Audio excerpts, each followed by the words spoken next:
Hey everyone, so this episode of Intergenerational Politics was actually recorded about a week and a half ago, but given the impeachment trial, we couldn't release it last week, so we wanted to bring this episode to you today. So enjoy this episode. Welcome to Intergenerational Politics, a podcast that makes politics engaging and relevant for all generations. This is Victor Shi, a freshman at UCLA and the youngest elected delegate for Joe Biden. And I'm Jill Wine-Banks, Victor's co-host and an MSNBC legal analyst, as well as the author of The Watergate Girl, based on my experience as the only woman on the trial team. I'm also known for my pins, and today's pin is a duplication of the logo for Intergenerational Politics. Yes, so the Biden administration is facing multiple simultaneous crises, from passing a COVID-19 relief bill to advancing legislation that will help America build back better. To do that, President Biden must work with the Senate, and fortunately for him, it won't be complete gridlock because Democrats technically control both chambers of Congress, but in the Senate, their control is only because the VP can cast the deciding 51st vote. That means it will be difficult to build widespread consensus on much of what President Biden hopes to pass, and Senate rules have become a key to how much can be accomplished. On this episode of Intergenerational Politics, we are joined by someone who knows the ins and outs of the Senate, Adam Jentleson. Adam was the Deputy Chief of Staff to Senator Harry Reid, who joined us on this podcast on January 4th. Adam used his knowledge from that experience to write the book Kill Switch: The Rise of the Modern Senate and the Crippling of American Democracy. In addition to being an author, Adam currently is the Public Affairs Director at Democracy Forward, a columnist with GQ, and frequent opinion writer of very enlightening pieces, as well as a political commentator for MSNBC. This is going to be a packed episode during which we'll delve deep into the dynamics of the Senate. By the end of this episode, all generations will feel that they are Senate experts and understand the basic rules that keep the Senate going, and sometimes stop it cold, as well as how the impeachment trial will proceed and how and when Biden's cabinet and subcabinet gets confirmed. Thank you so much for being with us today, Adam. I've been a big admirer of your commentary and writing for a long time. So thank you. I'm a big fan of yours as well, so it's really great to be here. Thank you, thank you, thank you. You said on NPR something about the reality, I'm sort of quoting you, the reality of the situation is that you have to clean the wound before you can heal it. We need as a society to impose clear consequences on folks who perpetrated this kind of behavior. There's no way to move forward unless we address these issues head on and show those who took this action that there are consequences for what they did. Does that include Senators Hawley and Cruz and other enablers, as well as the president? Yes, I think it should. That was a few weeks ago. I'm saddened to see that it doesn't look like that's the direction we're heading in, but I wish that they would change course and reconsider things like expulsion. I mean, look, the House voted yesterday to strip Marjorie Taylor Greene, Congresswoman Marjorie Taylor Greene, of her committee assignments, and that's good. But I believe things like expulsion should be on the table here. I think that these members have transgressed a line that is unacceptable in a democracy that values the peaceful transfer of power. I think that they clearly encouraged this insurrection, and by not imposing very strict, severe consequences that I think should at least include the option of taking very seriously of expulsion, then you're effectively normalizing that this behavior. It will not send the message that we need to send, that this is unacceptable and should be excluded and pushed outside the boundaries of acceptable behavior in our democracy. So let's talk about the procedural rules in the Senate for the trial that is going to start on February 9th. And that would include, for example, should they and could they subpoena Donald Trump? That's a good question. I think that the general rule of thumb is that they can do anything. I mean, there's a question of can they, and there's a question of will they. I think that the problem is, for most moves like that, you're going to need some degree of Republican support. And so without that, I don't think they'll be able to subpoena him. It's unfortunate. I feel like immediately after the riots, there was some indication that Republicans were going to lend some support here. You had reports that Senator Mitch McConnell himself was considering voting to convict Trump. and was seeking, sort of as part of a larger effort, to purge him from the party. And I think that, unfortunately, that enthusiasm for accountability on the Republican side seems to have dissipated dramatically. And so you had only 5 Republicans vote to proceed with the trial in the first place, and the rest of Republicans vote to effectively dismiss the trial. So something like a subpoena is going to need, a lot of the rules governing impeachment require more than a majority to go into effect. And I believe that subpoenaing and things like that fall under that category. So unfortunately, you're not going to be able to do it if you have, only 5 Republicans supporting you. As Victor mentioned at the opening, the Senate is narrowly divided right now, 50-50. So if these votes about how to proceed are being cast directly along party lines, they're not going to pass if you need the higher supermajority threshold. What about witnesses other than the president? As you remember, of course, at the first impeachment, there were no witnesses because the Republicans were in control and wouldn't allow witnesses. And do you think that any of the witnesses, or even the documentary evidence, like the movie recording what happened on January 6th, will remind people of the fear they felt on that day and might make a difference in how they vote? I'm hopeful that it will. Something interesting happened this week where you saw the House vote in the to keep Lynn Cheney in her position in House leadership. She's currently serving as the number 3 in House leadership. I think what was significant about that was that this was essentially a proxy fight between the Trump wing and the sort of establishment Republican wing, because the forces seeking to oust Lynn Cheney from her leadership position were the Trump wing, effectively. And in public, it seemed like Cheney was sort of a sitting duck, and that she was bound to lose her leadership position. But because they cast this vote as a secret ballot, she retained her position overwhelmingly. So I think that there's some suggestion there that Republicans' feelings in private, at least, acknowledge the need for accountability and the need to sort of decrease the power of the Trump wing of the Republican Party. Unfortunately, I don't think they're going to be able to cast a secret ballot in the impeachment trial. That's another thing where technically the Senate could enter into a secret session, and could cast a vote in secret. But once again, to enter into a closed session, the Senate needs a supermajority threshold. So without Republicans being willing to enter that secret session, they won't be able to do it. So while on the one hand, I think the Cheney situation provides some optimism that maybe there will be a sort of reckoning here and that Republicans will do the right thing, I still think that the public pressure from the Trump wing will carry the day. And as powerful as the evidence will be, I think that it's if I had to bet right now, I would say it's unlikely to sway a large number of Republicans. However, I do think it's important to have that accountability and to put it out in the open and to remind the public of the horrors of that day. So I think that is an incredibly important thing. I think the act of accountability here is meaningful. It establishes a historical record, and it shows that the Congress did move to try to hold him accountable. And some, Republicans will have to live with the vote if they choose not to do it. They'll have to live with that for the rest of their lives, and that will be something that's on the historical record for them to face when future generations look back and say, what happened here? I agree with you completely, and think that the historical record is an important reason to proceed and to lay out a full case with all the witnesses and all the terror that was in existence during that period of time. But let's move to a broader topic that I think your experience will be very helpful for our viewers to understand. And that is, Democrats only have a majority because it's a 50-50 split, and the vice president therefore casts the deciding vote. But that doesn't mean they win even in a straight party vote. So I'm confused. It actually does mean if it's a straight party vote, they win. So it'd be 51-50. And what happens that it took 2 weeks after the inauguration for power and committee chairmanships to be transferred from the Republicans to the Democrats? Why is it possible for Republicans to maintain the kind of control for 2 weeks? Yeah, so this is a fascinating window into how the Senate works.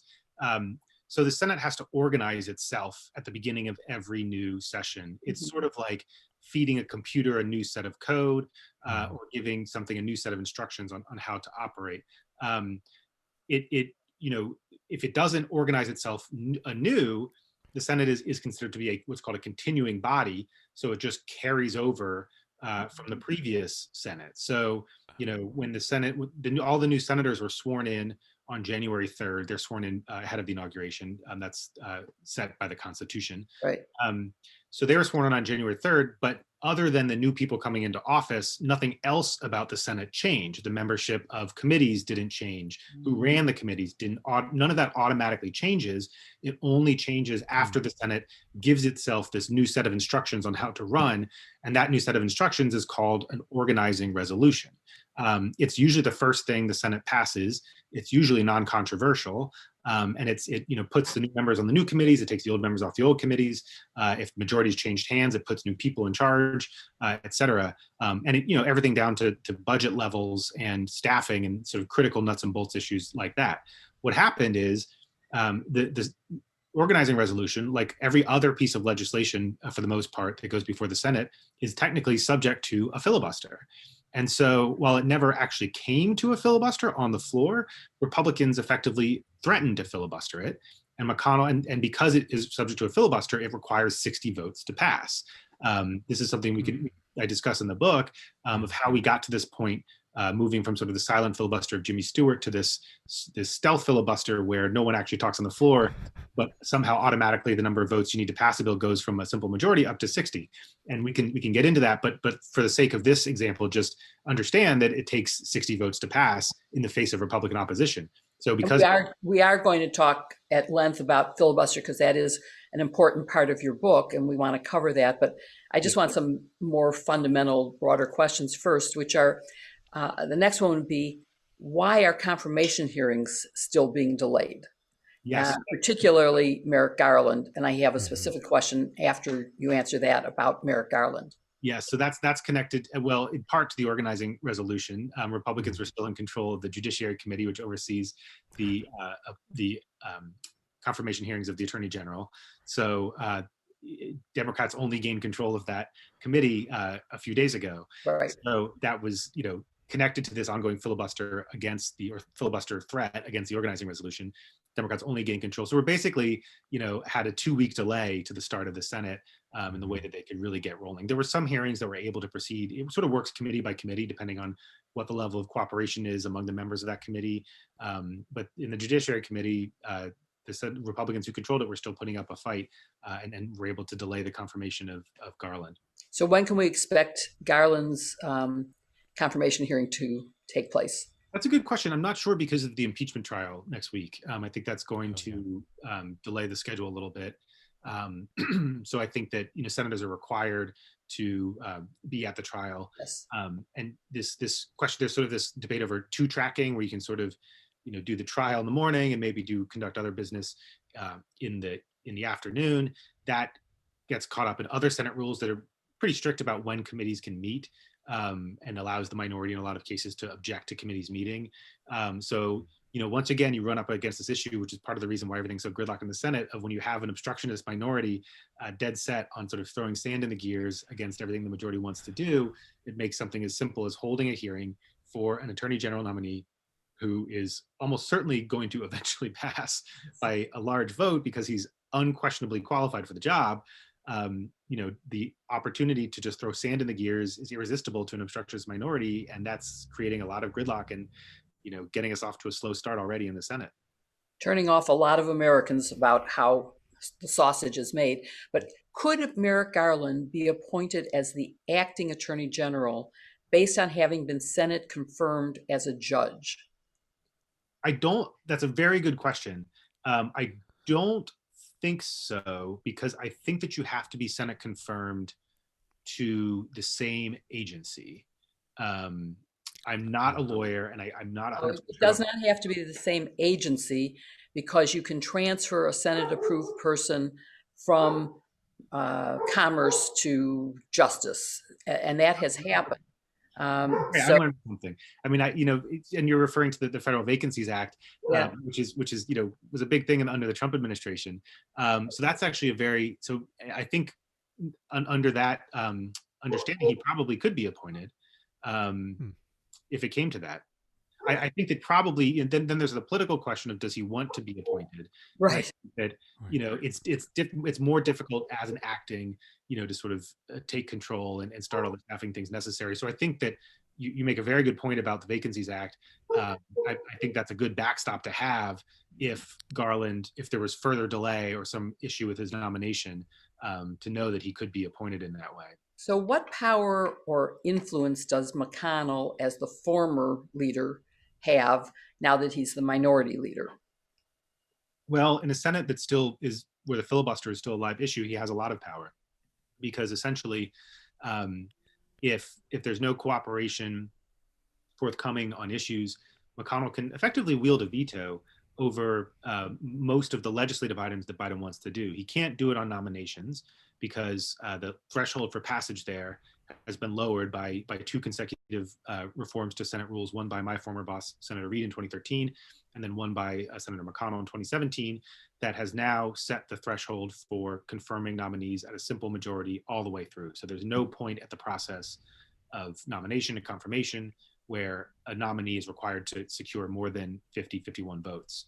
So McConnell, controlling only 50 votes, can't stop any Biden nominee from being confirmed as long as that nominee maintains all Democrats in support, which so far they have been able to do.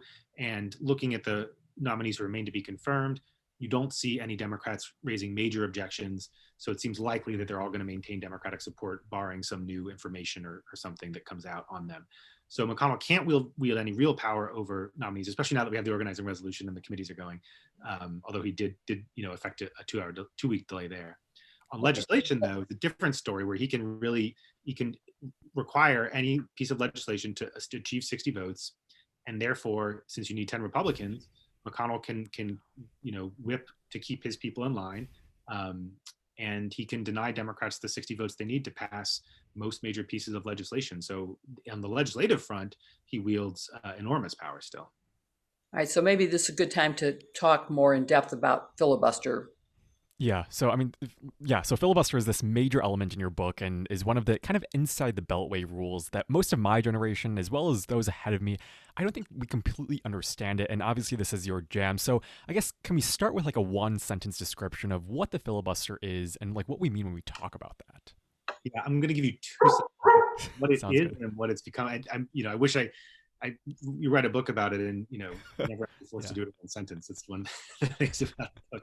But look, technically, a filibuster is any effort to block or delay a piece of Senate business. It can be a big speech, and I think when people think about the filibuster, they often think of Jimmy Stewart and Mr. Smith Goes to Washington giving a long speech. But more often today, it is not a speech, but rather a procedural maneuver that allows any senator to raise the number of votes that are required to pass a bill from the simple majority where it used to exist for most of the Senate's life up to a supermajority of 60 votes. Mm-hmm. And so, can you now explain, I guess, the history and I guess the arguments that is meant to, protect the minority? Because I think oftentimes my generation, when we think of the filibuster, we sometimes think, it allows the minority party to debate bills, to argue about bills. Like, can you talk about that and why that's a common misperception? Yeah, so I think that used to be a reasonable defense of the filibuster. Just to level set here, I think that it's important to understand that the filibuster was not an original part of the Senate. The framers did not want it.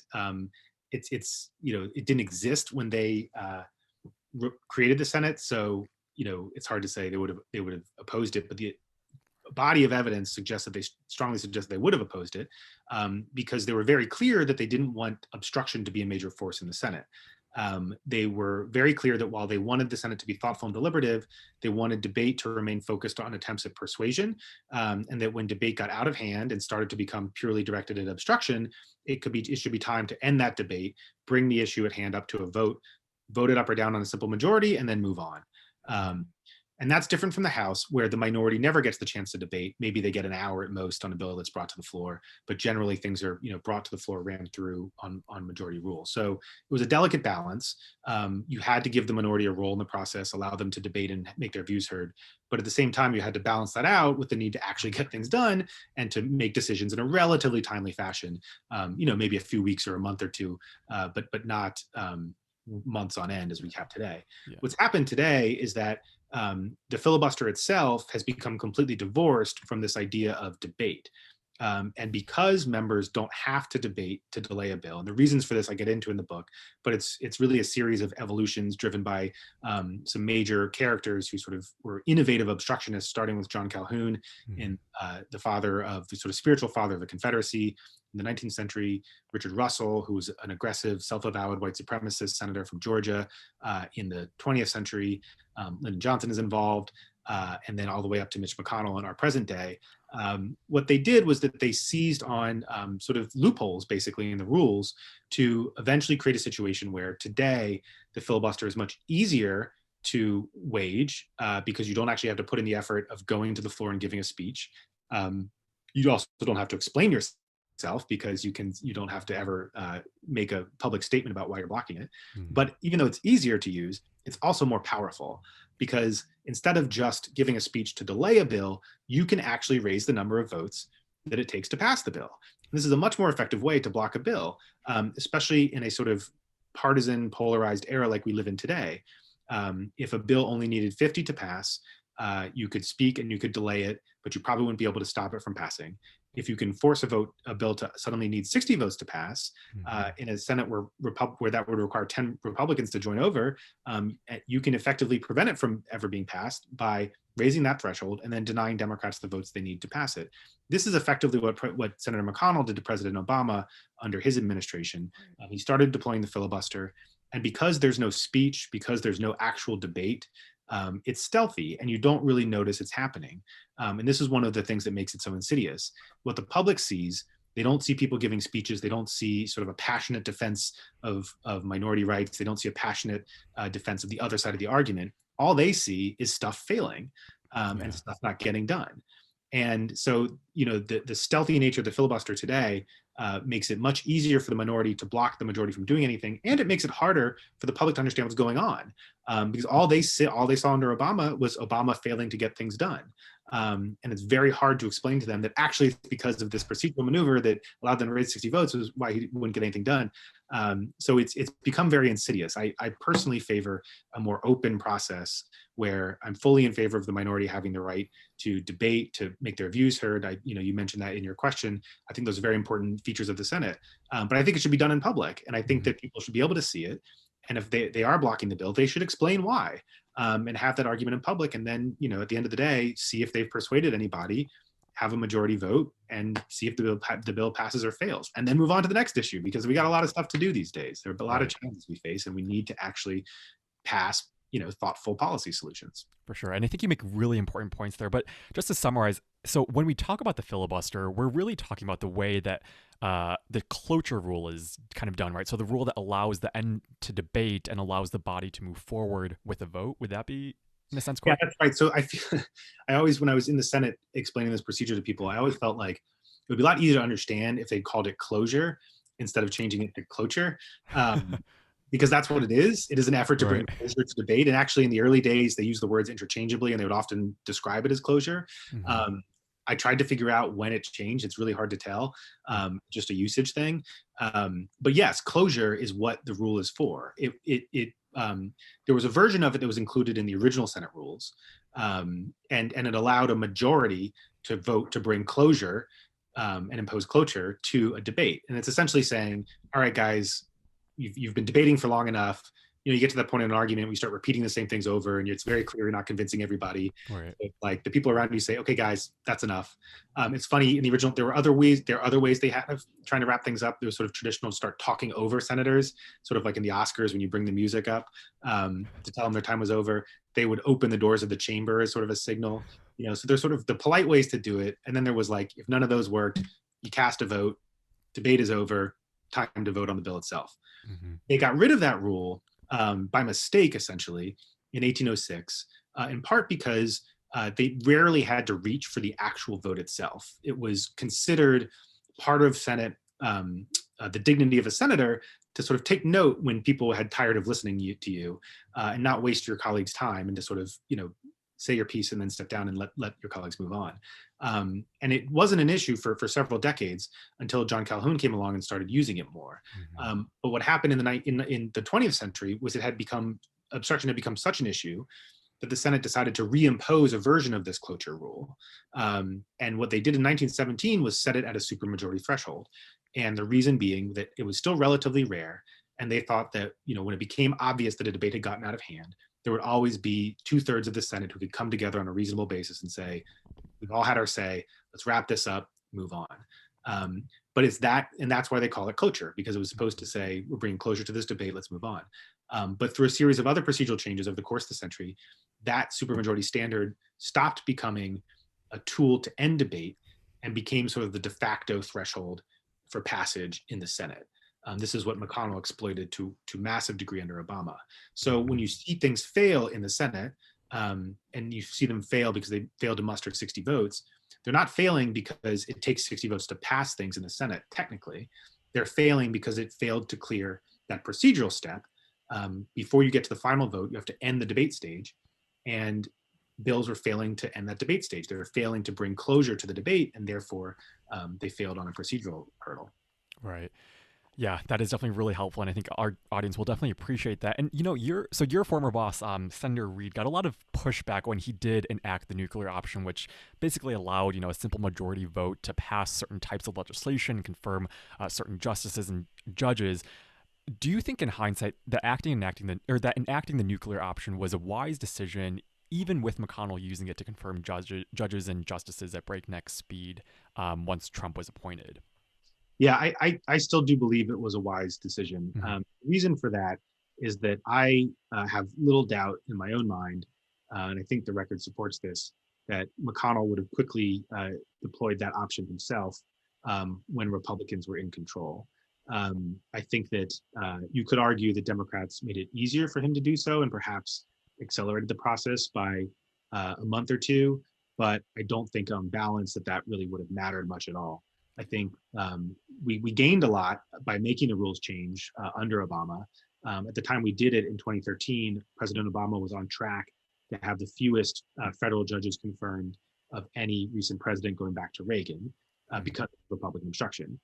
When we made the change in 2013, it allowed us to push through a wave of judicial confirmations and a confirmations to his cabinet that put him on par with previous presidents. So because we made that change, there are many more Obama justices serving lifetime appointments on the federal bench today than there would have been otherwise. If we hadn't confirmed those people, those would have been vacancies that Trump and McConnell could have filled in addition to what they did. And then you fast forward to 2017, Trump comes into power, Republicans control everything. If I think that the idea that McConnell would have let Democrats filibuster all of his nominees, and judges are the thing that McConnell cares about more than anything in the world. I think that if you think that McConnell would have let Democrats filibuster all of his precious judges and not gone nuclear himself, I just don't think that the evidence supports that idea. It may have taken a little while, but once he did it, he would have got caught up quickly to the pace that he would have had anyway. And what's important to understand is you don't have to wait for the Supreme Court justice to come along. If I were him, he probably would have done it earlier. For instance, I look at the confirmation of Betsy DeVos as education secretary. She cleared one vote margin, I think, in 2017. So if the filibuster had still been in place, Democrats would have blocked her. And I think McConnell would have used that opportunity to go nuclear. And when he went nuclear in DeVos, he would have changed the standard for all confirmations, including judicial confirmations, which is what we did, and lowered it to a simple majority threshold so that the way would have been cleared for the judicial nominations to come. I just think that if McConnell cares about judges more than anything in the world, and I'm sure he would have found a way to change that rule himself. And then we wouldn't have had all these Obama justices that we confirmed in our time. This has been totally fascinating. And there are so many more questions that we want to ask you. We're hoping that you will agree to come back. We'd love to talk about, should filibuster be eliminated, or can it be fixed by certain changes to it? And We want to talk about reconciliation, which very few people really understand, and the whole idea of the Senate with 2 senators from every state, regardless of population, so that Democrats represent 41 million more people than Republicans, but they have the same number of senators. So we want to talk to you about all that. And thank you very much for spending time with us today. It was great to be here. I'd love to come back. Thank you so much. Great. Thank you so much. That.